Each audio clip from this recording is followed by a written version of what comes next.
جیسے میں نے ابھی آپ نے میری تعلیم کے بارے میں پوچھا، میں کوئی لاہور میں یا کوئی میں باہر پڑھنے نہیں گیا، میں ادھر کوئی شفٹ نہیں ہوا، مجھے انہوں نے کہا یہیں پہ پڑھنا ہے، یہیں پہ رہنا ہے، اور ادھر کے لوگوں کے اپنے شہر کے لوگوں کے کام آنا ہے۔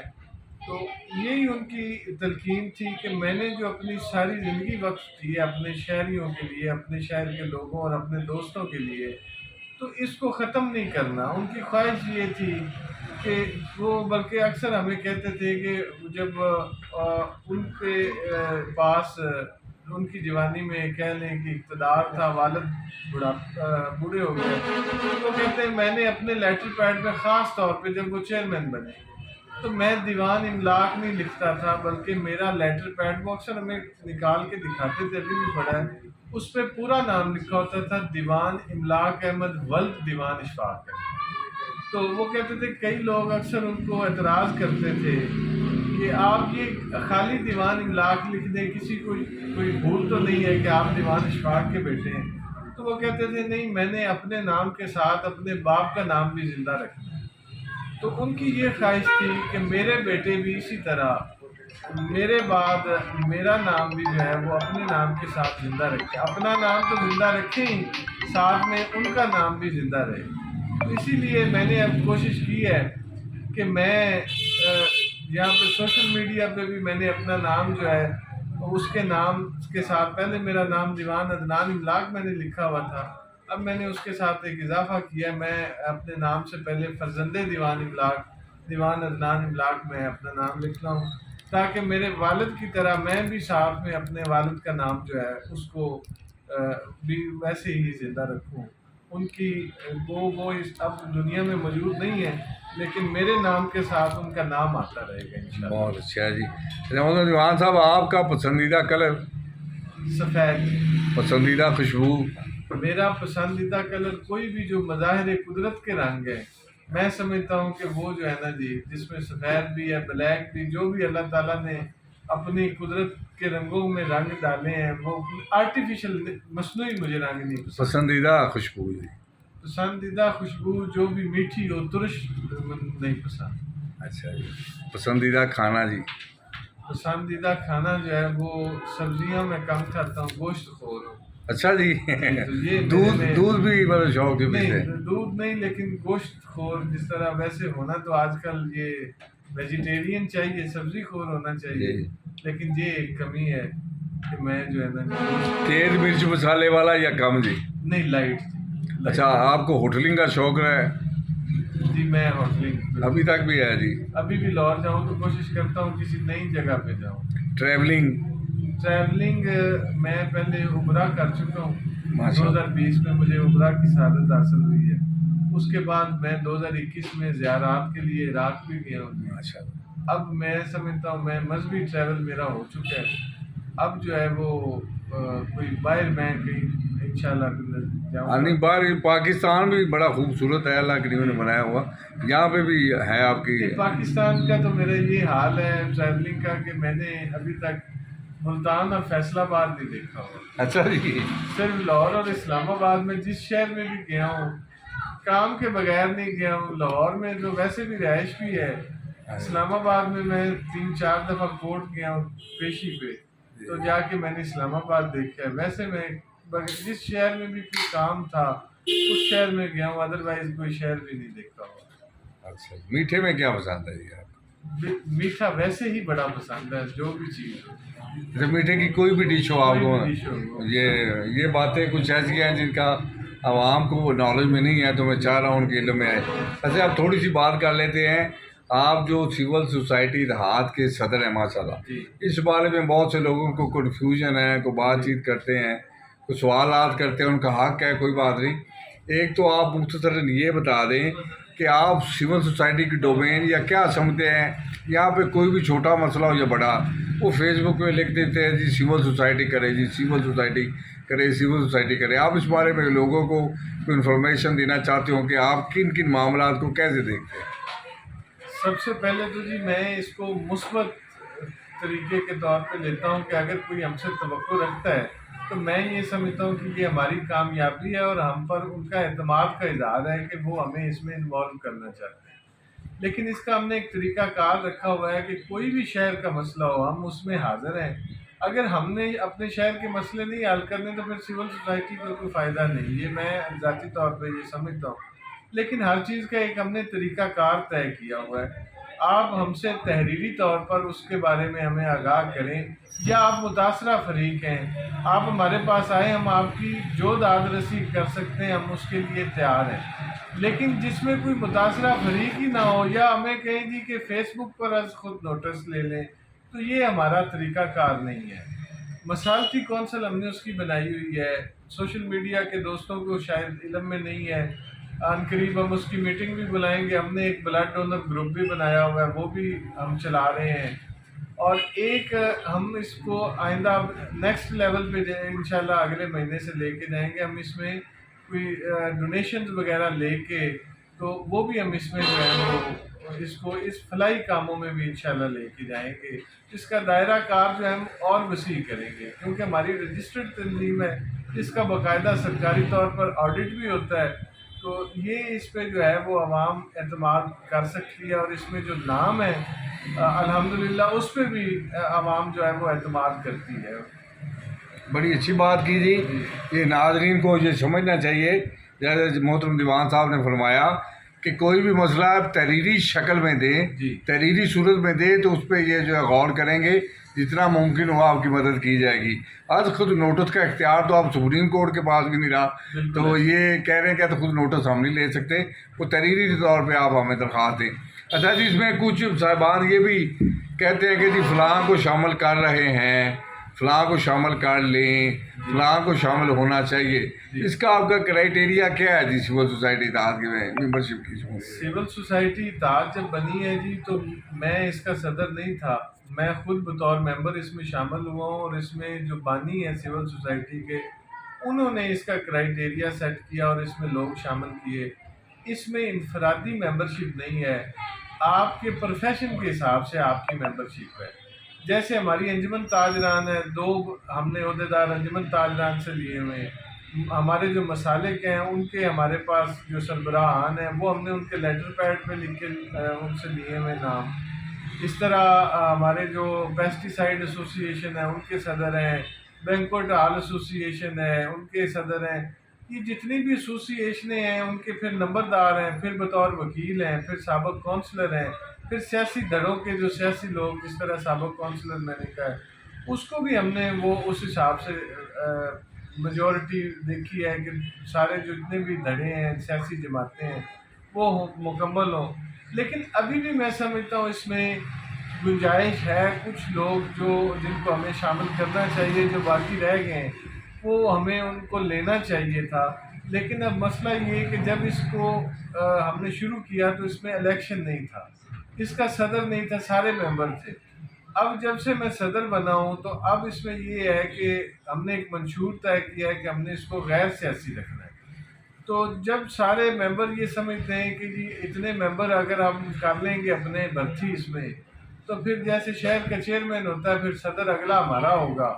پھر میں نے یہ جب دیکھا کہ اس میں خدشہ تھا کہ لوگ اس میں سیاست کریں، چونکہ زیادہ تر ہمارے جو ممبران ہیں وہ یہ سمجھتے تھے ہمارے ناموں کو آپ نے بیچنا نہیں ہے، اس پہ سیاست نہیں کرنی. تو پھر اس لیے ہم نے جو ہے وہ میں نے نئی ممبرشپ بین کر دی، کیونکہ ہر ہمارے ممبر کے پاس کچھ نام تھے، جی میرے یہ نام رکھ لیں، میرے یہ رکھ لیں. تو میں نے اس لیے پھر اس میں ایک دفعہ اس پہ بین لگایا ہوا ہے. اس بین کی وجہ سے کچھ جو میں سمجھتا ہوں ڈیزرونگ ہیں وہ بھی رہ رہے ہیں. لیکن میں چاہتا ہوں کہ تھوڑے چلو لوگ ہیں، لیکن اس کو ہم بہتر طریقے سے آگے لے کے چلیں. ہو سکتا ہے مستقبل میں ہم اس بین کو بھی ختم کر دیں، لیکن ابھی ہم نے اس کو بین کیا ہوا ہے. اچھا دیوان صاحب، محترم دیوان صاحب، آپ اس شہر کے رہائشی ہیں، یہاں پہ بڑے ہوئے، اس کے مسائل کو بھی جانتے ہیں، جی اس سسٹم کو بھی سمجھتے ہیں. آپ کے خیال میں وہ کون سے ایسے کام ہیں کہ جو کہ حکومت وقت کو فوری طور پر کرنے چاہیے، جن سے عوام کو جو ہے ریلیف ملے اجتماعی کاموں میں؟ ہمارے شہر کا جو سب سے بڑا مسئلہ ہے نا جی، وہ ایک تو کرپشن ہے. کیونکہ میں جو بھی مسائل کی نشاندہی کروں گا، جب اس کی جڑ تک آپ پہنچیں گے نا کہ یہ ہوا کیوں، اس کی جڑ میں آپ کو جو وجہ نکلے گی، اس کی ملے گی، وہ کرپشن ہی ہوگی. ہمارے شہر میں سیوریج کا بہت زیادہ مسئلہ ہے، ہمارے شہر میں یہ تجاوزات کا بہت ایشو ہے، اور میں سمجھتا ہوں یہ ہمارے شہر میں نہیں، یہ جو مسائل ہیں یہ ہر شہر میں ہی ہے۔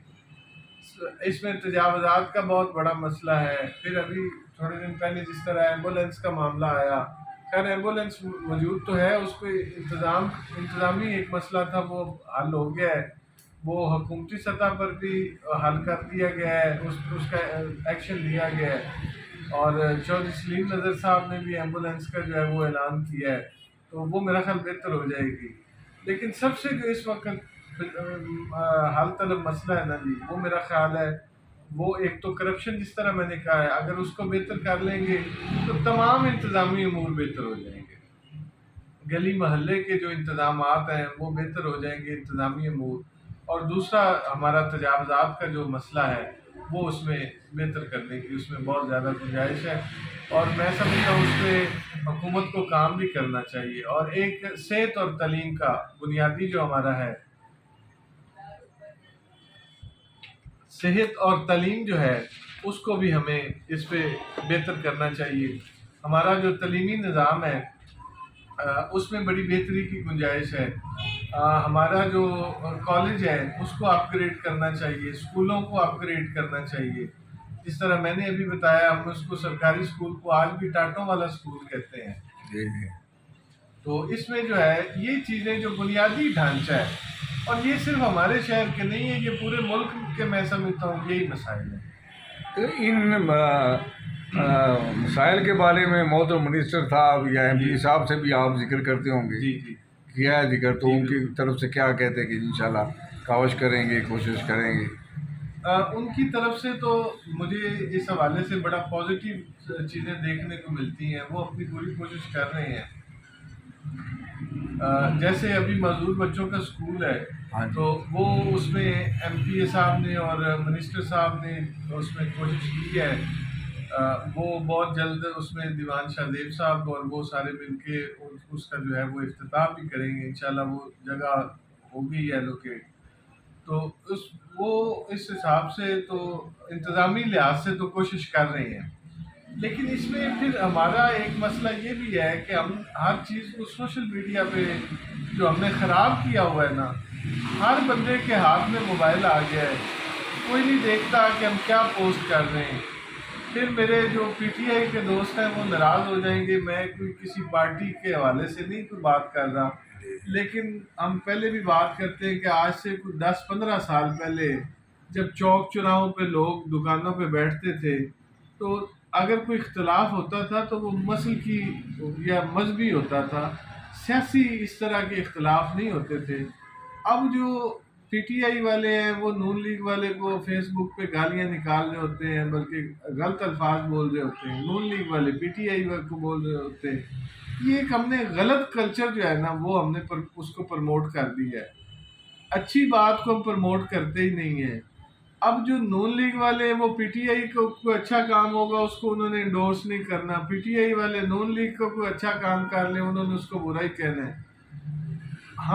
میں سمجھتا ہوں کہ ہمیں خود احتسابی کرنی چاہیے، اور اگر کوئی بندہ کوئی اچھا کام کر رہا ہے اس کو ہمیں انڈورس بھی کرنا چاہیے، اس کی تعریف بھی کرنی چاہیے، اور اگر کوئی کمی کوتاہی ہے آپ اس کو فون کر لیں۔ اب نیا رواج ہے کہ کہیں پہ کسی کو کام ہو، فون نمبر اس کے پاس ہو یا اس سے وہ بندہ رابطے میں ہو، نہ تو اس نے فون کرنا ہے نہ اس نے رابطہ کرنا ہے۔ پوسٹ اگر کوئی ادارہ ہے تو ادارے کا طریقہ کار یہ ہے کہ آپ تحریری طور پر درخواست دیں، بلکہ جو ہمارے زیادہ تر ادارے تو ان کا کرائیٹیریا ہے کہ آپ نے ساتھ شناختی کارڈ کی کاپی بھی لگانی ہوتی ہے۔ یہاں پہ ہم کیا کرتے ہیں کہ گھر کے باہر کوئی کوڑا بھی پھینک جائے ہم فیس بک پہ لائیو آ جاتے ہیں، یہ جی کوڑا پڑا ہوا ہے۔